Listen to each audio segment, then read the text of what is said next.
So thank you all for joining us. I'm Joanna Pineda. I'm CEO and Chief Troublemaker here at Matrix Group. And Terry, you want to say hello? Sure. Hello, everyone. I'm Terry Carden. I'm the founder and CEO of 100 Reviews.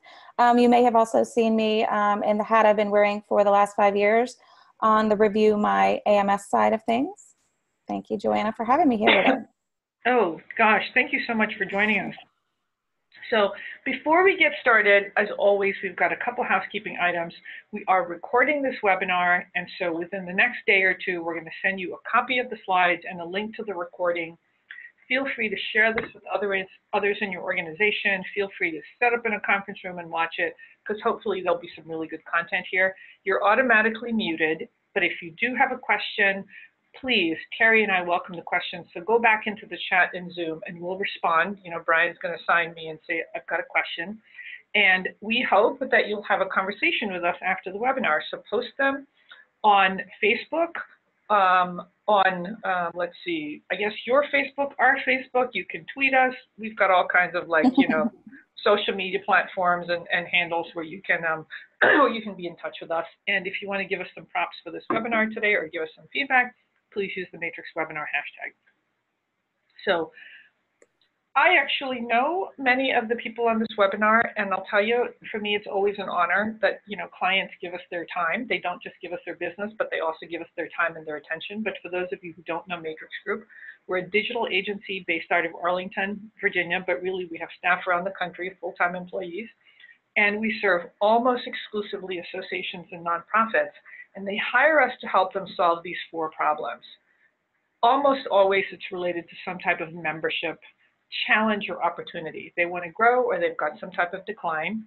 And in many cases, it's a membership issue in the sense of wanting to really retain their members, either through just a great journey, great onboarding, or a really great set of offerings. Many of our clients today are actually rebranding and thinking about maybe some new audiences that they want to reach, whether it's the public or Capitol Hill or specific, you know, media. And then in almost all cases, our clients look to us to say, look, we'd like your help to streamline our technology and, you know, integrate all these systems. So here are our offerings. We help our clients accomplish those 4 goals through everything from strategy and branding to design, building out websites, building mobile apps, helping them develop their digital strategy across web, mobile, and social. We also have our own association management software, Matrix Max, and we tie it all together with high availability, high security hosting and analytics so that our clients have a lot of insight into what's going on, you know, with their sites and their mobile offerings. Oh, what happened to our slides for Terry? Well, it's there. I think it's the next one. Yeah. It's afterwards. Okay. So, yeah. So today's agenda, we got a lot to cover. We're going to be talking about how revenue streams are evolving for associations, and then we're going to talk about a pretty important trend, which is the power of online reviews. And I'm going to tell you, Terry's really the expert on this webinar. This is really the Terry show. I'm going to be facilitating the conversation, asking some questions. But she's really going to talk about why associations are perfectly positioned to provide some type of a review site, how they can really empower your members, give them voice, and even better, what can you learn from all these interactions happening between providers and members? So Terry, tell us about your new initiative. Sure thing. Yeah, so right before the webinar started, if you were hanging out with us for that couple minutes, Joanna mentioned just kind of, she gave the perfect segue for 100 Reviews, which is, you know, Scott Cook said it best, a brand is no longer what we tell the consumer it is, it's what the consumer tells each other it is, whether it's Pepsi or whether it's about our association or whether it's about, you know, a cappuccino machine that you need to buy. Consumers are telling each other. But, you know, consumers, we have a place to make smart buying decisions, right? On restaurants, vacations, or other products that we buy, cars, you know, whatever it is. But in the B2B marketplace, we are actually lacking the ability to be able to give reviews on review sites. And for clients or our customers or our members even to have a voice and to read reviews on the products and services that we're actually using in a workplace environment. And so that's where 100 Reviews comes in. We are a platform that allows any organization to spin up their own review site. But today, I can say I'm not going to give you a sales pitch on 100 Reviews. That's not what this is about. We're actually going to jump into the science, the business, and even touch a little bit on the ethics of online reviews, and talk about how associations are so uniquely positioned to generate possible new sources of revenue, as well as provide what is, I would call, the most unique and most unexpected member benefit of today's time. So let's jump into it. Yeah. So, associations, revenue streams are really changing, right? I mean, how many years have I been working with associations? And many associations, if not all of them, really say we've got to diversify, we've got to increase our non-dues revenue streams. And if you take a look at some of these statistics, 42% of associations membership stayed stagnant this past year. Many of our clients are saying we're about even, a little bit of growth. We really don't have a lot of clients that are saying, wow, we're growing, 10, 20%. We actually have seen a number of our clients actually say we're seeing some decline. Some of them, pretty major decline, very few, maybe just a couple. And then some of them are saying we're seeing a slow decline, maybe 20 members, maybe 50, maybe 1 to 2%. But even if it's a small decline, they're seeing a decrease, and obviously that's cause for concern because it could be indicative of so many things. And then really 14% take a look at this of associations said their biggest challenge in 2019 will be funding. Member engagement was number one. So, if you've got a huge percentage of your revenue that's really dependent on dues, and your membership is staying stagnant, where does the growth come from, right? And what the growth and additional revenue allows you to do is to do more things for your members. It allows you to even maybe just keep up with the higher cost of doing business as an association. So many associations have really turned to buyer's guides, right?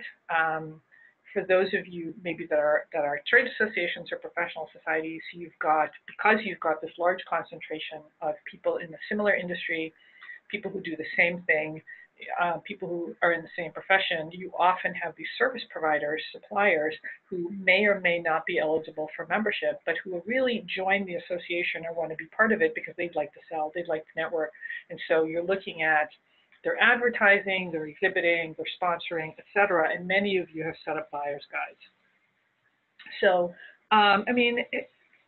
if you think about it, buyer's guides have historically been an important way to connect members with suppliers and generate revenue.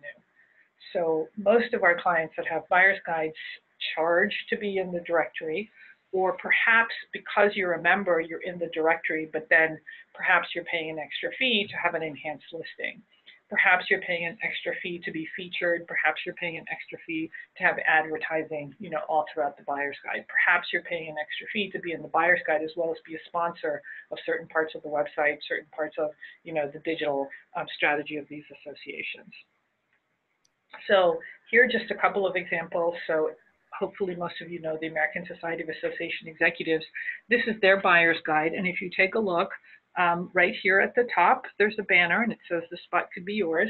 And then we've got two big banner ads for OSI Beyond and Boxwood. And then below that, there's a list of the broad categories that the suppliers and the supplier members really fall into. If I were to open up information technology, that actually opens up into a gigantic accordion with maybe, I think, 40 subcategories. And if you click into it, you'll see little write-ups of the companies, but all throughout the buyer's guide, as well as in the descriptions, as well as kind of how the pages are laid out and what they look like and how much information can be on there is really subject to how much you're paying. Here's another example. You'll see a lot of buyer's guides are very similar. They're essentially listings or directories. There's often a search, and then there's some type of categorization of the different types of suppliers. So, and actually, let me just go back here for a second.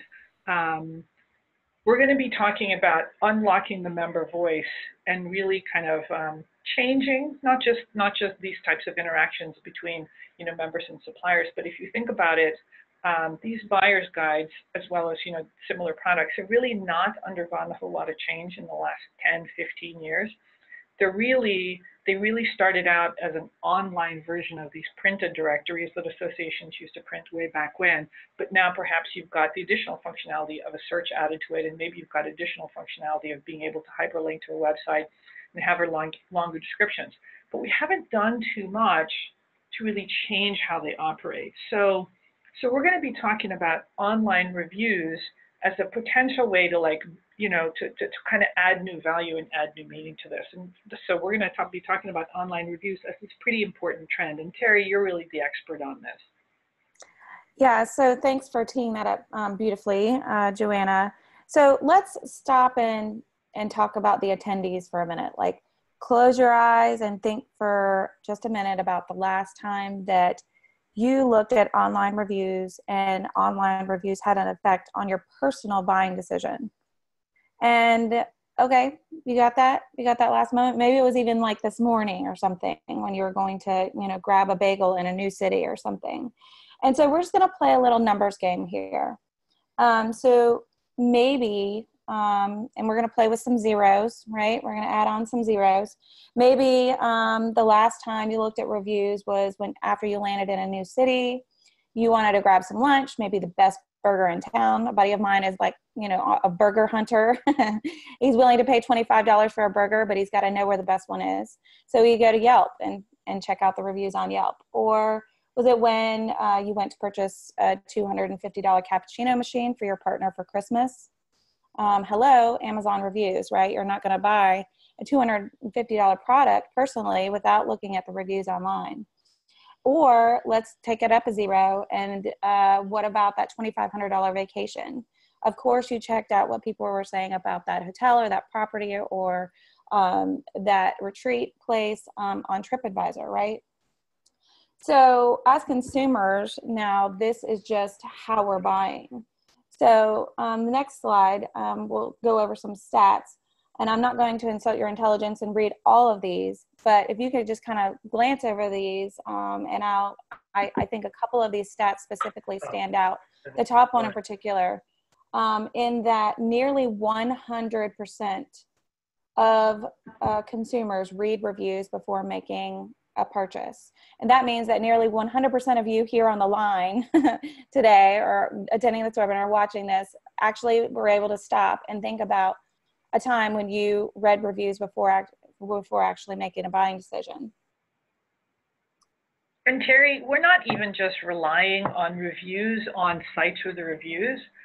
We're actively asking our friends for reviews. So even in an informal way, absolutely. Like, I might be at the mall. Hey, I'm at the mall. I'm thinking about this. Who's got experience with X? And because your friends are all on Facebook or whatever platform, they're like giving you on-the-fly reviews. I mean, we do nothing without reviews these days.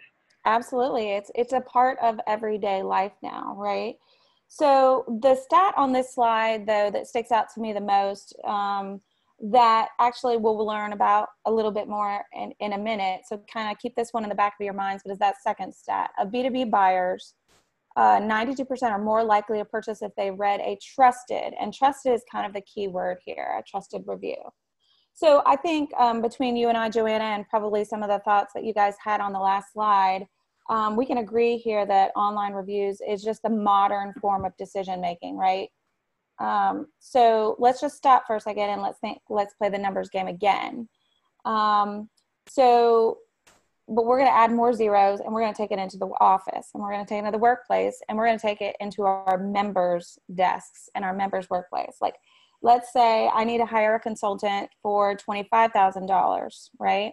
Or let's say I work for a medical facility and I need to buy a piece of x-ray equipment for $250,000. Or what if I work for a coal plant or some other large manufacturing plant and I need to purchase a piece of heavy duty machinery for $2.5 million. Now, is there a place where I can get reviews on that machinery or that equipment? If I can get reviews on a $25 hamburger, why can't I find reviews on these high stakes, like huge buying decisions that I have at my workplace? So as you can see here, we're making a jump from the consumer marketplace into the B2B marketplace. So, and let's go back to the ASAE Buyer's Guide. It's got really a great directory of all these different service providers, but I have no idea how many of these are great and how many of these are not great. I have no idea how many, happy or unhappy customers there are for any of these service providers. So I think the challenge really is that, for members and some of these sites, members are mostly unable to give or read reviews on B2B products. And yet, as Terry said, some of these purchases are some of the largest decisions that you'll make in your life or your career.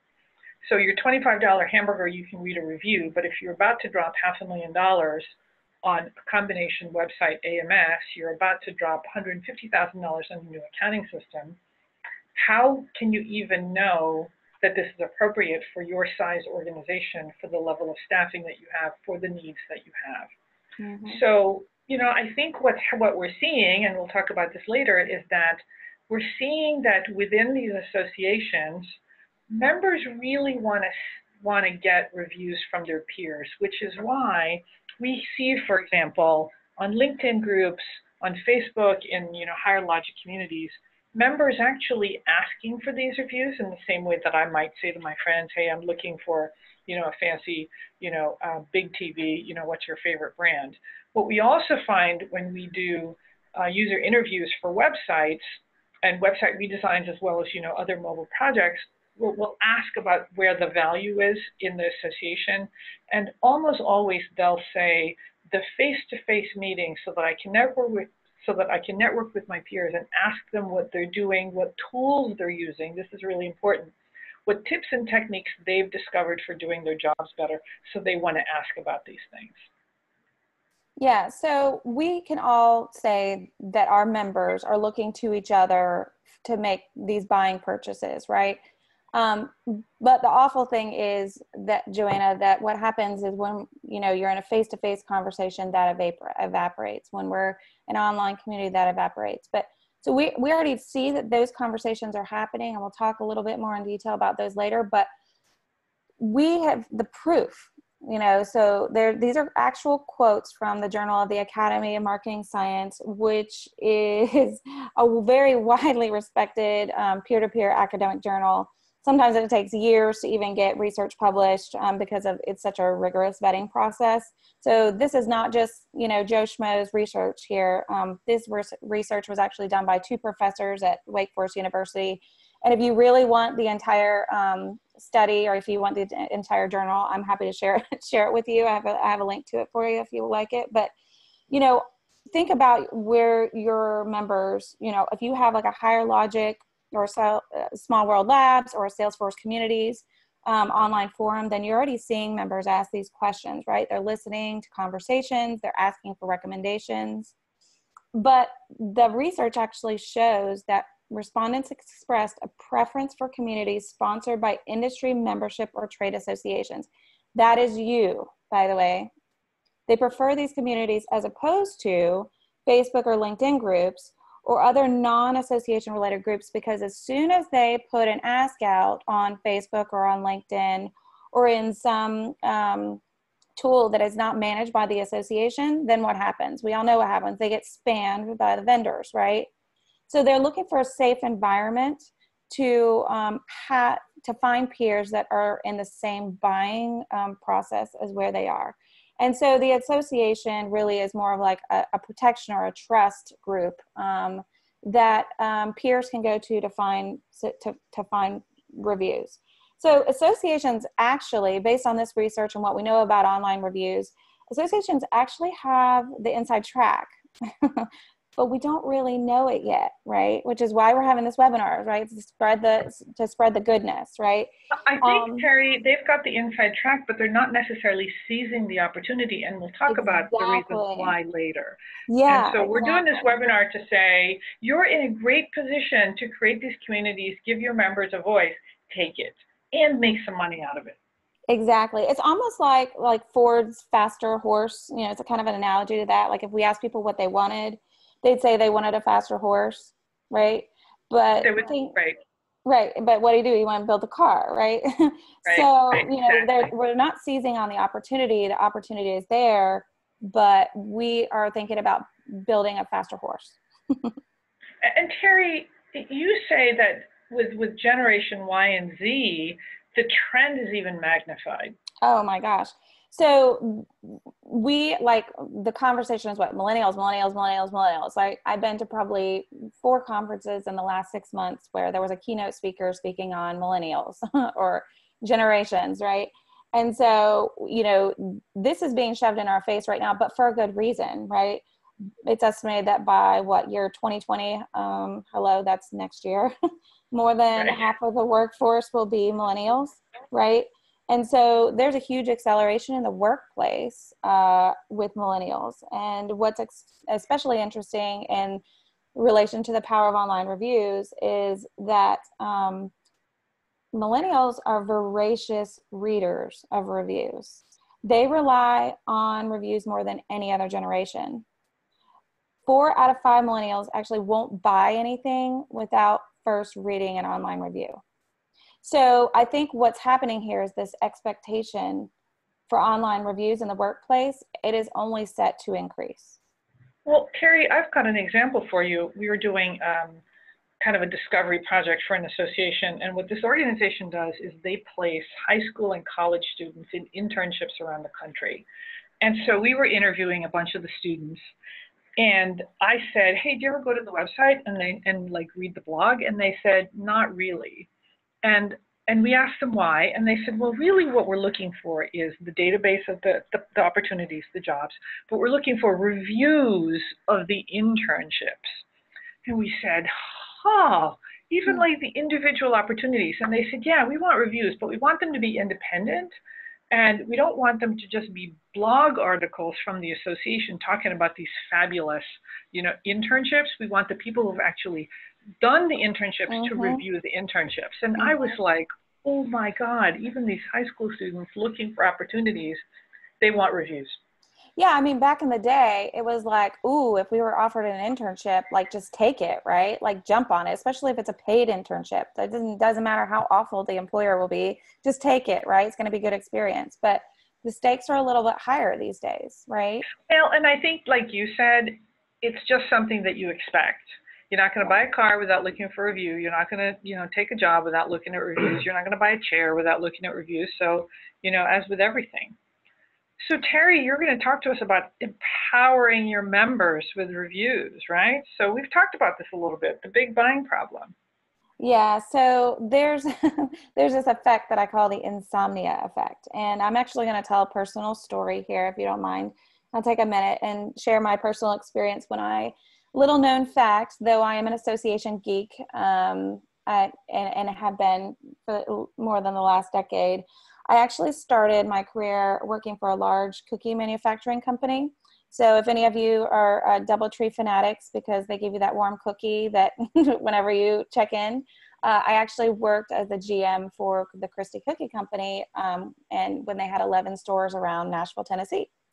And as a GM, obviously, being the manager over those stores, I was pressed to replace commercial ovens. And when we introduced gelato to the Nashville community, I had to go out and purchase gelato machines and other heavy equipment that the staff would use in the different stores. So what I do, I go out and I do my research. I tap into my Gourmet Foods Association. I'd search their buyer's guide. I'd search, of course, the internet. Yes, we had internet at that time. Thank goodness. I'd shuffle through the magazines that had come through the mail. And it was really a painful experience. I mean, it was a daunting task. And I mean, the business relied on this, right? And I was afraid to make the wrong decision, so much so that it would keep me up at night. And the real problem here is that I felt like I was working with limited information. And no disrespect to any of the salespeople that are listening here in the room, but I felt like I was kind of being just sold to, right? And I didn't really have a place where I could go and talk with my peers about these big buying decisions. And even the reference call or the reference checks or the reference clients that the salespeople would give me, I felt like were cherry picked and they weren't necessarily like real honest reflections of the company or the tool that I was buying. So this is what I call the insomnia effect, which is the real problem and that our members are faced with, right? We have a big buying decision. We might even leave sleep over it. It could ultimately hit the bottom line. Our coworkers on a day-to-day basis have to use these products or services, and everyone is basically going to have to live with my decision or our decision. And even so much so that like the performance review could be affected. Absolutely. So the next slide here. So just to recap, kind of like what we've talked about up until now, before we jump into some more goodies here. Reviews are the buying habits of the future, right? We can all agree on that. Our members are faced with big buying decisions, and we already know the research tells us, and we can actually see it in our online forums and our face-to-face meetings, that that they are going to each other to have conversations about how to make smarter buying decisions. But let's explore more on what it looks like and how associations are getting these product and service reviews as of right now. Well, so I'm a member of ASE Collaborate, and I just logged into Collaborate. I scrolled through, and like this is just one of about a gajillion posts in ASE's Collaborate. This person said, "We're currently using WebEx and considering a switch to GoToWebinar. Based on your experience, which one would you recommend?" Collaborate is full of these. I'm looking at this platform. I'm looking, you know, for this association, this management company. Does anyone have experience with this? Now, Terry, you talk about how there's a problem with these reviews and recommendations on the communities. They're fabulous. They're real time. They're just in time, but there's a big limitation to them. Yeah. So one of the problems with online communities, and this is not to dog online communities. Is no, we love online communities, and please don't get rid of them. We love them. Yeah. Is that there's a lot of noise, right? So we've got a lot of noise that comes through whenever we're constantly asking for reviews and recommendations. And unfortunately, our members aren't, it's not that they're not savvy enough, it just takes time to stop and do a search, right? So as the founder of Review My MS, of course, Review My MS is mentioned in ASA's Collaborate every once in a while. And basically, you know, the easy button is like, oh, go to Review My MS, oh, go to Review My MS. Well, I looked on Collaborate and Review My MS was mentioned like 257 times. Well, why is that? It's because the same asks for recommendations and reviews kept coming up. This is another screen from a Higher Logic, what we call like the fire hose, where if you look at this, but there are about 5 or 6 asks for recommendations or reviews right here within like a single screenshot. So that's it. Again, it's just to reiterate that these conversations are being had, and there's a way that we can eliminate a lot of this extra noise that's happening in a place where there could be more like effective and deeper discussions. And I think what ends up happening, Terry, is somebody says, hey, do you recommend GoToWebinar or WebEx or Zoom or whatever? And like, you know, 55 people respond. And that's great. And, you know, Jeff says, wow, thanks so much. Now, for the people who aren't interested in that, that's a lot of noise. But there's going to be somebody 6 months later who says, should we do WebEx or GoToWebinar or Zoom? They may or may not know that there was a discussion in the community. And even if they vaguely remember that there was a discussion in the community, they may or may not be able to search it and find it. The other thing that happens is often these Higher Logic communities or these separate communities are not included in the association site search. Not true, by the way, if you work with me. But what happens is, like, where do you go to find the information that you need at that time? I think that's one of the challenges too, right? Like, you need the information when you need it. Right. And with these discussions, it's meeting that person's need at that time, but you might need this information 2 years from now. Exactly. So like, let's just pretend there's a review portal, right? Separate review portal, and we've got this online forum, right? if I'm going to go to the online forum and I'm going to ask about a recommendation for a WebEx or a web tool, webinar tool, then I have to stop what I'm doing. I have to go into the forum. I have to type out my question. I have to hope I get some answers by the time, you know, my staff meeting next week when I need to present these 3 or 4 demos that we're going to do, right? Like, you know, I just have to hope that maybe I might get 5 discussions back or recommendations back, or maybe even 10 if I'm lucky. But if there was a hub or a place where all of these questions and answers could be funneled and put into context in a more familiar environment, with thumbs up, thumbs down, side thumbs, smiley face, 5 stars, you know, whatever it is, if it was put into a more familiar environment, then we wouldn't even have to stop and ask, right? We would just go there, and when we go there, Right. we just see the reviews, and the answers are there, and they're put into context. They're put into context around things like, oh, I can see what this person's job role is. Oh, I can see how big this person's company is. Oh, I can see, you know, different demographics or features of that person that gave the review, instead of it just being an open-ended contextual answer that may or may not even really be relevant to what I was asking. So again, this is just a slide to kind of reiterate, you know, we all know that our members are having these conversations with each other. They're talking to each other in face-to-face meetings, and they are sharing and commiserating and celebrating around the products and services that they're buying at work. Terry, is this a shot from AMS Fest? No, it was at NAHB. It looks like it. It kind of does. Yeah, all of the open windows, and yeah. No, it's not, but that's a pretty place.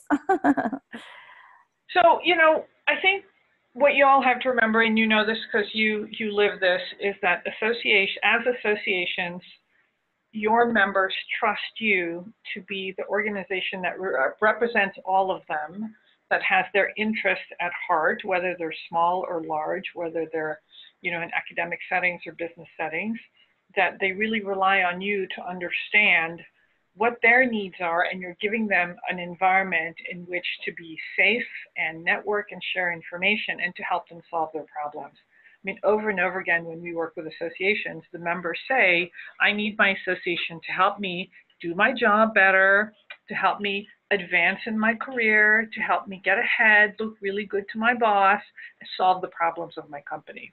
Mm-hmm.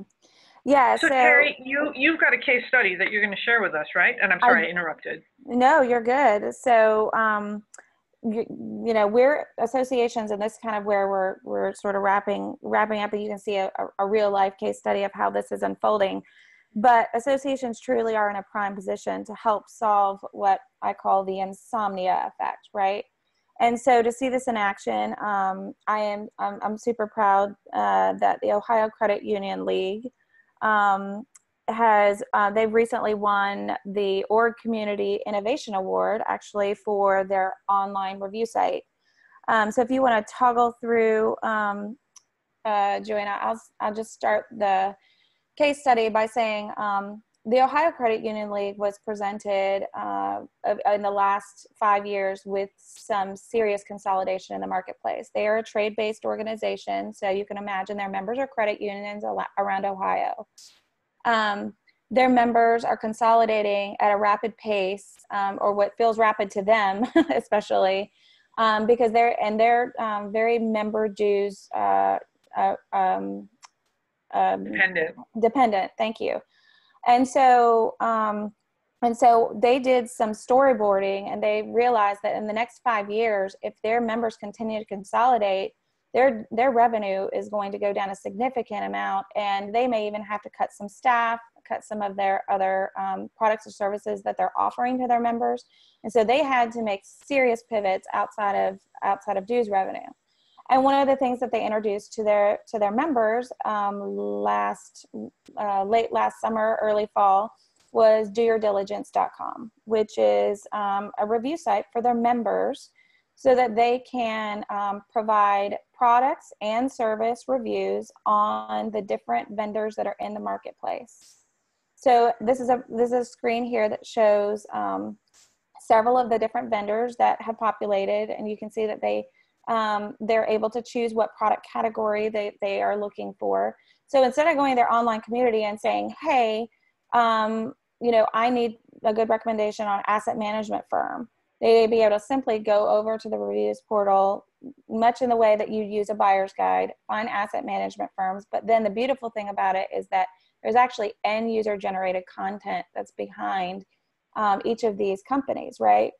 So you can see their reviews are starting to roll up. But another part, and this is where the generating revenue part comes in, is that you can see that Ohio Credit Union is already providing value to vendors who are actively sponsoring and supporting their association. So they've already brought on, even even though they launched just in the fall, the bandwidth or the ability that they have through their lists and through their existing sponsors and through new sponsor opportunities and through their existing trust within the marketplace has allowed for them to create the site and build an entire new network of end user generated content and provide new opportunities for their sponsors. So in this case, they have what we call gold sponsors. And so there are many different tiers of sponsorship, obviously, that can go along with whatever model makes sense for your association. But they were able to provide an unexpected value benefit to their members, where their members have a place where they can now say, oh, I need to go buy 15 new check scanning machines for my 15 branches around Ohio in the next 3 months. And this is going to be a $25,000 spend. And now they have a place where they can actually go on and see reviews of these check scanners from other people who are like them who have purchased the check scanners. So Terry, break this down for me. Okay. And just so you all know, so this is Terry's platform, but you don't have to use Terry's platform to do this. What we really want to do is really kind of showcase some of the functionality and some of the kind of the techniques that some of her clients have used to both unlock the member voice as well as generate revenue. So Terry, correct me if I'm wrong, and you can walk us through this. This is available to members, and you have to be a validated member in order to write a review. So you can't just be like CUNA Strategic Services can't be going in and putting in fake reviews. In fact, we know that that's a problem in real life, right? Right. Absolutely not. So yeah, there are best practices around running a review site, much like introducing any new technology to your association or to your members where your members have access. There are best practices on managing sites. And of course, that comes with not letting competitors give reviews on other competitors and not give reviews on themselves. There are all kinds of business practices and even processes built into review site tools that allow associations or whoever's administrating the site to prevent some of those unethical behaviors to happen. But really kind of, I love talking about this aspect of kind of like the review economy or the review world and the B2B from the B2B lens, is that, we see so many nasty things happening like on Yelp or on TripAdvisor or on a lot of those consumer sites, right? Like people are hiding behind their personal profile and there's kind of nothing at stake, right? Like we see people say crazy things on Facebook that you're just like, wow, you realize like what you're saying, right, out loud to all of your social network and it's going to be there forever. And it just kind of like cock your head and you wonder, like some people can just be so nasty, right? It's because it's their personal profile. But what we're seeing in the B2B world, much like you can almost even parallel this with like the difference in how people act on Facebook and how people act on LinkedIn, is that in the B2B world, people are not hiding behind a profile. This is their business profile, right? And so they kind of have something to uphold if they're proud of what they do and who they are, and it's in a professional environment, right?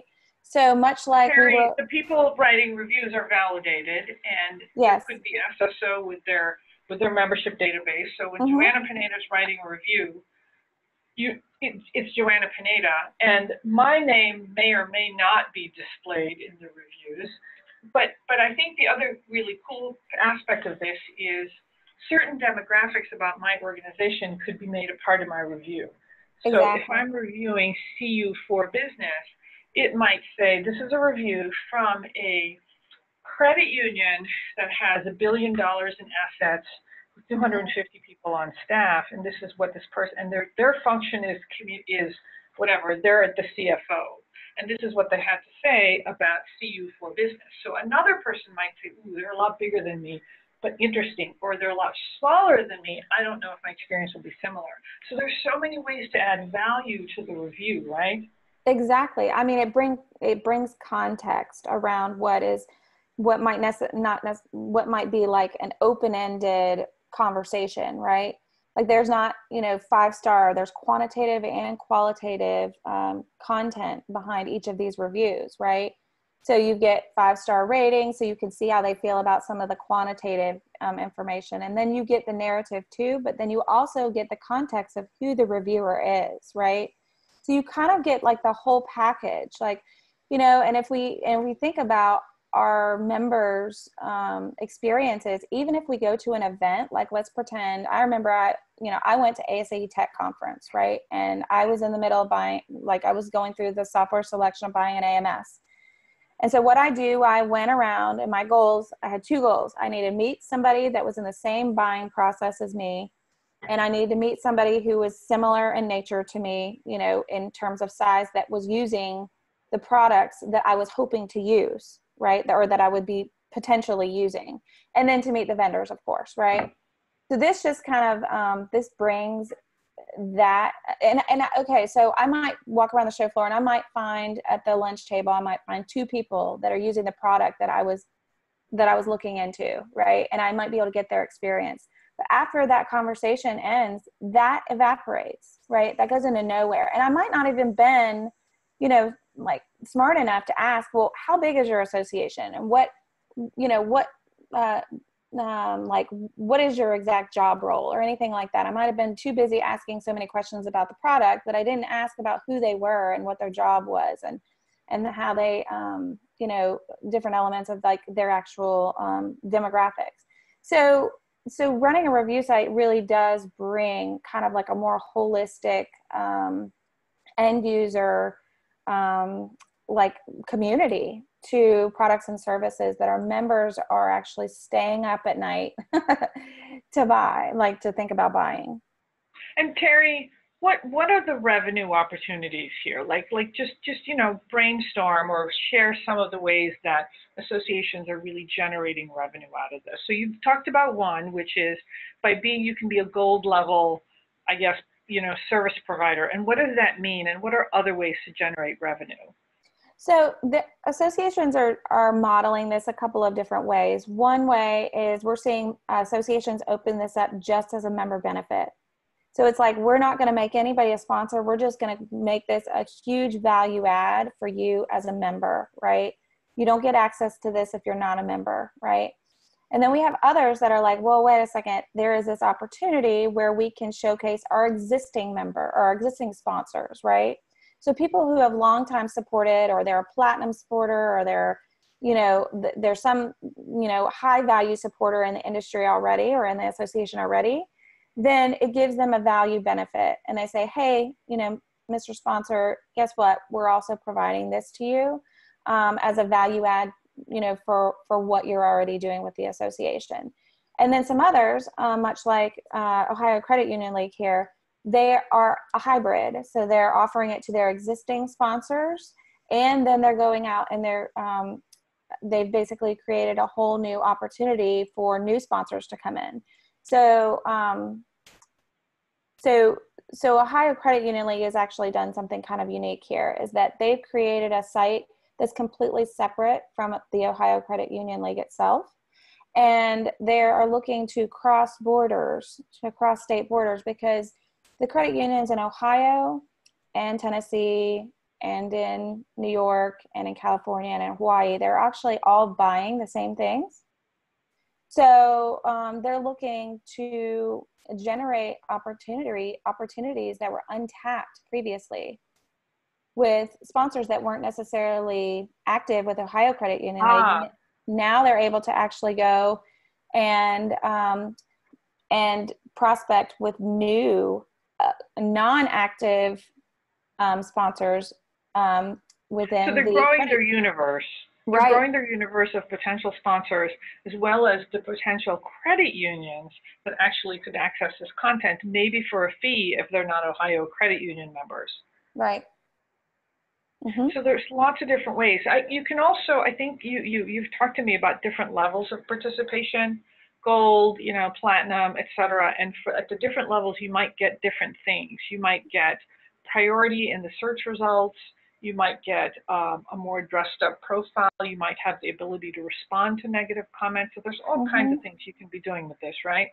Yep. Yeah. It doesn't have to just be at the most high level sponsorship opportunity. You can see in this particular review site case, it follows kind of like that Google Ads method where, all of the ones that are supporting the site actually, are at the top.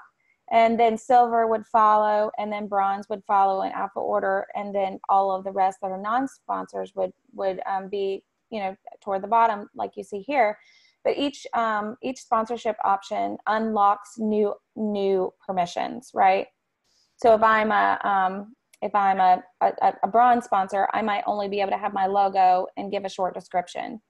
But if I'm a silver sponsor, I might be able to unlock, I get to have a full description and have my logo and if I'm gold, then I get to respond to reviews. I get to be at the top. I get to, and so each permission kind of unlocks respectively. And all associations are different. The models are different. So based on whatever the association kind of wants to do with their review site, even if it's as simple as just providing it as a member value, a member benefit. Mm-hmm. Now, Terry, you and I have heard lots of, not lots, but you get kind of a little bit of blowback on this. I know, for example, when we've suggested to our clients, hey, let's allow people to comment on your articles. Let's allow people to rate the publications in your bookstore. Here are some of the concerns that we've gotten, right? What if a client leaves a negative review for a high-level sponsor of the association? What if a vendor member leaves a negative review for a competitor? What is the association held liable for reviews? What do you say to some of these concerns? And these are the top concerns that we've gotten. Yeah, and it's funny that a couple of the questions that have come through privately have actually pertained to this. So I'm kind of used to this this natural segue of like, all this is good and great, but hello, like my biggest concern is that I have a $2 million sponsor that I don't want to piss off, basically. Like, I don't want to make them mad. And if they get a negative review and the association's associated with it, how do I handle that? Right. And, I have to like beg the question, like step back and think about the mission of the organization. Who are you there for? Are you there for your members and to help your members make smarter buying decisions? And to help your members propel the industry forward together? Or is your mission, or are you in business for keeping that next $5 or $2 million? I understand that's a significant difference. But there can be politics that are involved. But again, there are the best practices and there are processes that we can put in place. I actually recommend a 7-step validation process. That's how I run all my review sites. So that before each review is published, they have gone through all 7 steps so that the risk is very minimal.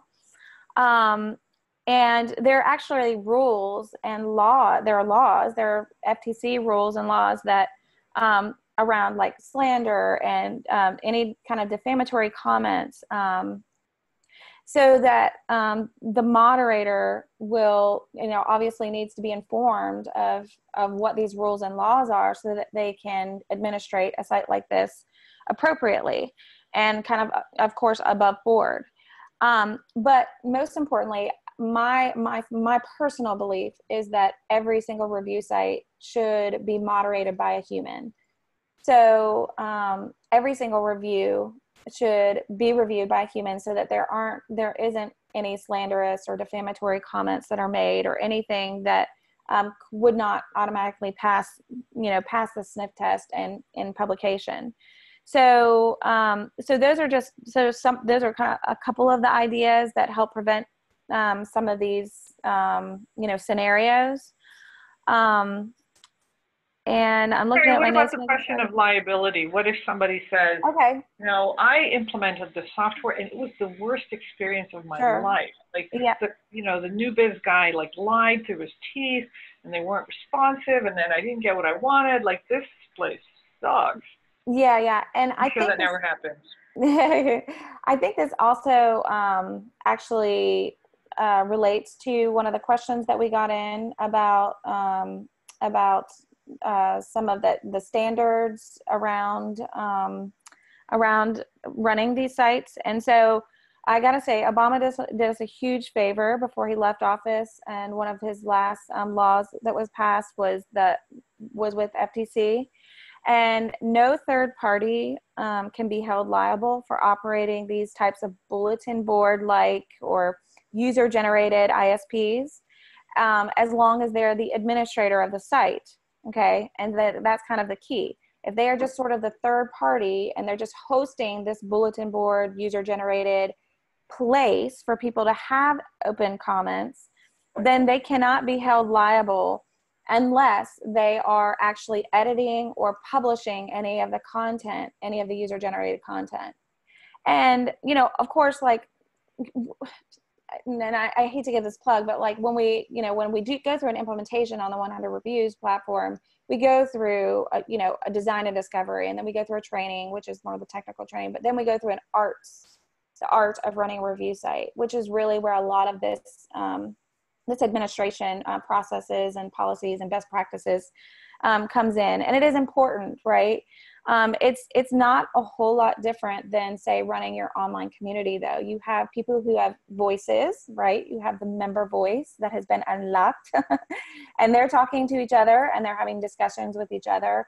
And much like that conversation has to be moderated there, the conversation over here also has to be moderated. But fortunately, the law does protect us, and any kind of third party can't be held liable for what users are saying.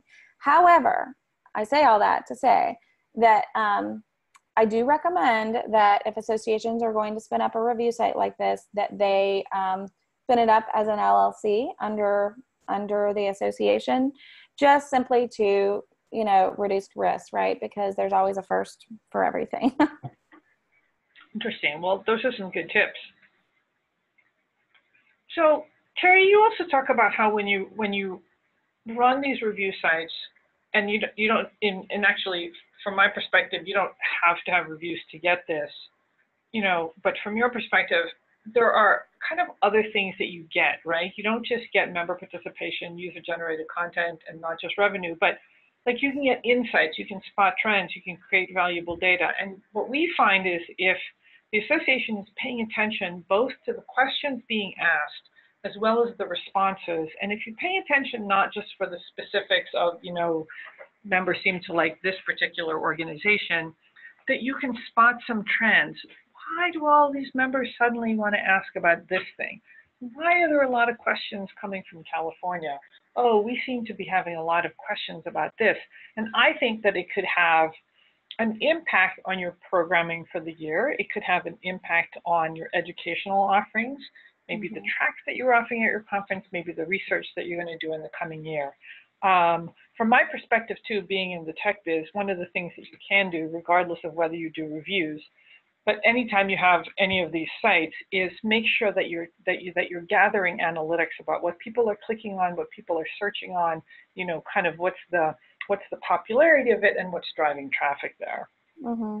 Yeah, I mean, one thing I just want to add there is that whenever an association creates a new product, right, or a new service for its members, ultimately what it's doing is it's collecting data. But one thing that the reviews portal essentially does is it starts creating data about end user sentiment in the marketplace. And that's a lot of times really hard to collect, both on the quantitative and the qualitative side, through other avenues.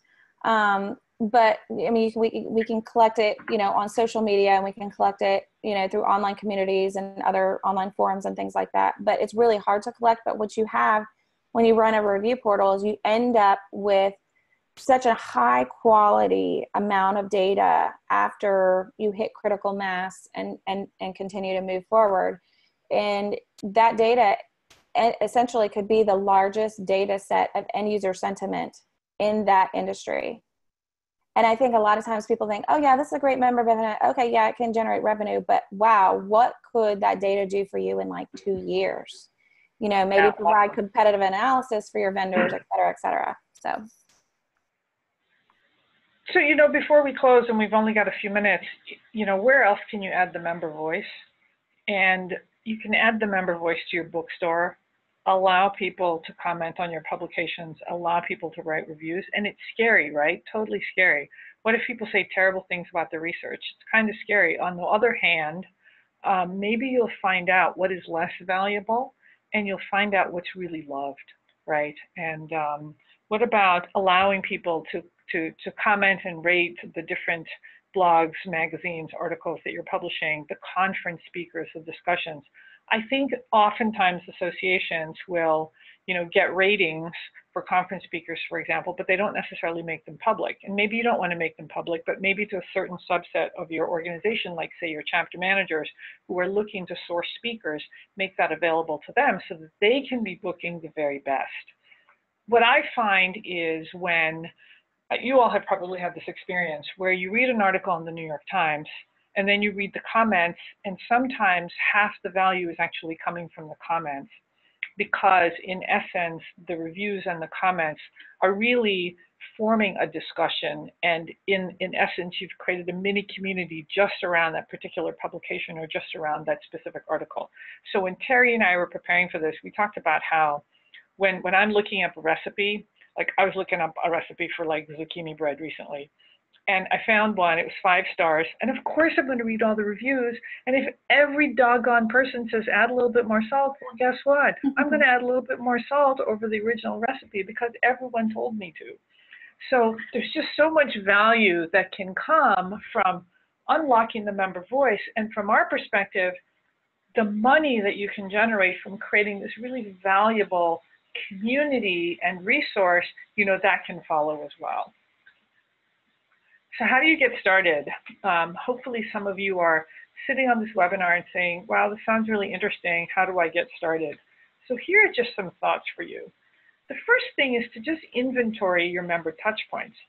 Where are they seeking reviews? And you can probably take a look at your meetings, your discussion groups, do you have a Facebook group or any type of an online community? And are you finding that members are seeking comments and recommendations from each other? What types of products and services are they seeking reviews on? So the second thing is, do you have an existing tool or directory that would benefit from reviews? Do you already have a supplier directory?